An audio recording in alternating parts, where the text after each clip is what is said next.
बिहार चुनाव के नतीजों ने क्या झारखंड कांग्रेस का मनोबल तोड़ दिया है? बिहार में केवल 6 सीटों पर सिमटी कांग्रेस पार्टी की करारी हार ने क्या इसकी झारखंड इकाई को सकते में डाल दिया है? बिहार चुनाव में महागठबंधन को मिली ऐतिहासिक हार ने क्या झारखंड कांग्रेस और झारखंड मुक्ति मोर्चा के बीच रिश्ते को नए सिरे से परिभाषित करने की जरूरत पर बल दिया है? संगठन से लेकर कैबिनेट तक में क्या झारखंड कांग्रेस का प्रदेश की सियासत में दबदबा बनाने की कोशिश को क्या बिहार चुनाव के विपरीत नतीजों ने झटका दिया है? पेशा कानून, सरना धर्म कोड, स्थानीय नीति और सीएनटी एसपीटी जैसे कोर आदिवासी मुद्दों पर झारखंड मुक्ति मोर्चा के ऊपर लीड लेने की कांग्रेस की कोशिशों को क्या बिहार चुनाव के नतीजों ने कमजोर कर दिया है? बिहार चुनाव से पहले राहुल गांधी के आक्रामक प्रचार अभियान, केंद्र द्वारा जातीय जनगणना की मंजूरी को कांग्रेस पार्टी का दबाव समझकर इसकी झारखंड इकाई ने जो प्रयास तेज किए थे, क्या बिहार चुनाव की करारी हार ने उसे सकते में डाल दिया है? सियासी जानकारों के बीच इस बात की चर्चा थी कि कांग्रेस पार्टी अब सभी प्रदेशों में क्षेत्रीय पार्टियों की पिछलग्गू बनकर सहयोगी होने के मुगालते में जी रही है। कांग्रेस पार्टी बिहार में आरजेडी तो झारखंड में झारखंड मुक्ति मोर्चा और दूसरे प्रदेशों में वहां की क्षेत्रीय पार्टियों की पिछलग्गू दिखाई पड़ती है। हरियाणा, राजस्थान और छत्तीसगढ़ विधानसभा का चुनाव गंवाने के बाद कांग्रेस ने अपनी पिछलग्गू वाली छवि से निकलने की कोशिश की। राहुल गांधी बिहार में खूब देखे गए, खूब आक्रामक प्रचार अभियान भी चलाया। वोट चोरी की बात तो पलायन और रोजगार पर भी वादा किया। हालांकि हम यहां बातचीत झारखंड कांग्रेस की ही करेंगे। झारखंड कांग्रेस झारखंड की सियासत में क्या जगह तलाश रही है? इसे प्रदेश में विधानसभा चुनाव से पहले तत्कालीन प्रभारी गुलाम अहमद मीर के उस बयान से समझा जा सकता है, जिसमें उन्होंने कहा था कि 29 सीटों पर चुनाव लड़ रही हमारी पार्टी यदि 25 सीटों पर विजय हासिल करती है तो 2.5 साल के लिए मुख्यमंत्री हमारा भी होगा। हालांकि बात और है कि झारखंड मुक्ति मोर्चा ने 2009 याद दिलाकर कांग्रेस पार्टी को दीवार दिखा दिया। कुछ ऐसी ही कोशिश गिरिडीह के मधुबन में आयोजित की गई उस संकल्प शिविर में भी दिखी थी, जहां तत्कालीन स्वास्थ्य मंत्री बन्ना गुप्ता ने कहा था कि मुख्यमंत्री हेमंत सोरेन कांग्रेस को समाप्त कर देने का इरादा रखते हैं, और कांग्रेस के कई विधायकों ने कहा था कि हम विभागीय कामों की क्रेडिट भी नहीं ले पाते।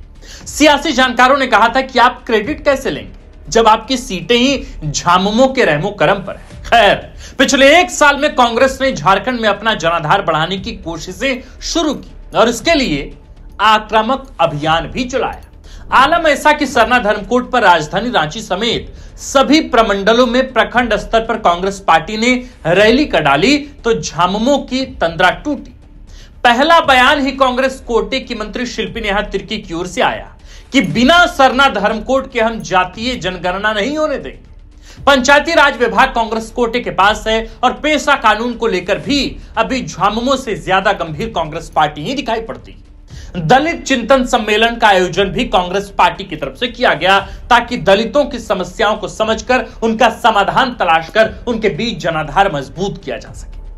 ओबीसी वर्ग में पैठ बढ़ाने को उस समुदाय से आने वाले एक नेता को विधायक दल का नेता घोषित किया गया तो वहीं केशव महतो कमलेश प्रदेश अध्यक्ष भी बने।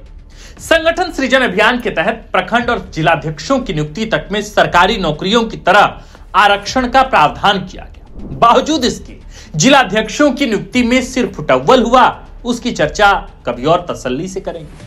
अभी पिछले दिनों ही एक कार्यक्रम में मंत्री शिल्पी नेहा तिर्की और प्रदेश प्रभारी ने यानी कि के राजू सहित अन्य नेताओं ने कहा कि छोटा नागपुर टेनेंसी एक्ट यानी कि सीएनटी एक्ट 100% लागू होना चाहिए ताकि आदिवासियों के जल, जंगल और जमीन की रक्षा की जा सके। इधर जब झारखंड में कांग्रेस पार्टी झामुमो की छाया से निकलने की कोशिश में जुटी है, उसी समय पार्टी की बिहार इकाई ने सारी मेहनत पर पानी फेर दिया है।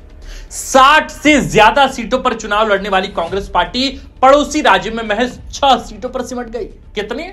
6 सीटों पर। कांग्रेस को बिहार में मुस्लिम जनाधार वाली पार्टी समझा जाता था, लेकिन हैदराबाद से आए असदुद्दीन ओवैसी वहां भी सेंधमारी कर चुके हैं। कांग्रेस पार्टी बिहार में छिन्न भिन्न हो गई और मनोबल झारखंड में टूटा है, यानी कि झारखंड की कांग्रेस इकाई में इसका असर हुआ है। सियासी जानकारों का कहना है कि झामुमो का सहयोगी होने से इतर अपनी स्वतंत्र पहचान कायम करने की कोशिश में जुटी कांग्रेस पार्टी को बिहार चुनाव के नतीजों ने तगड़ा झटका दिया है।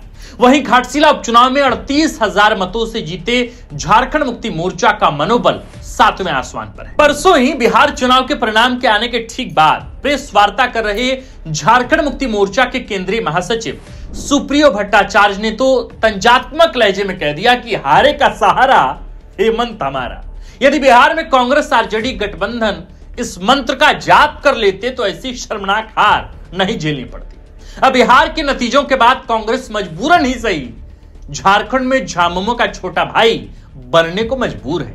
चुनाव से पहले भी सुप्रियो भट्टाचार्य ने कहा था कि वह तो हम गठबंधन धर्म का पालन करते हैं, वरना हम अकेले ही 81 सीटों पर चुनाव लड़कर बहुमत हासिल करने की क्षमता रखते हैं। और बिहार में महागठबंधन में उचित भागीदारी नहीं मिलने पर झारखंड में गठबंधन की समीक्षा करने की चेतावनी दे ही चुके हैं। कुल मिलाकर अब मनोबल के घोड़े पर सवार झामुमो आक्रामक है और आक्रामक होने की कोशिश कर रही कांग्रेस पार्टी रक्षात्मक हो गई। कांग्रेस पार्टी को वैसे भी कई मौकों पर झामुमो के दबाव में समझौतावादी रुख अख्तियार करना पड़ा है। महुआ मांझी का राज्यसभा जाना और राष्ट्रपति चुनाव में झामुमो का एनडीए उम्मीदवार को समर्थन देना इसके स्पष्ट उदाहरण है। तमाम सरकारी कामकाज पर जब क्रेडिट की बारी आती है तो स्वाभाविक रूप से CM Hemant Soren one man army हो जाते हैं। कांग्रेस कोटे के मंत्रियों की उपलब्धि कहीं नेपथ्य में होती और इसका कारण है जनाधार जो हेमंत सोरेन और झामुमो के पक्ष में है और ऐसा समझा जाता है कि थोड़ा बहुत कांग्रेस।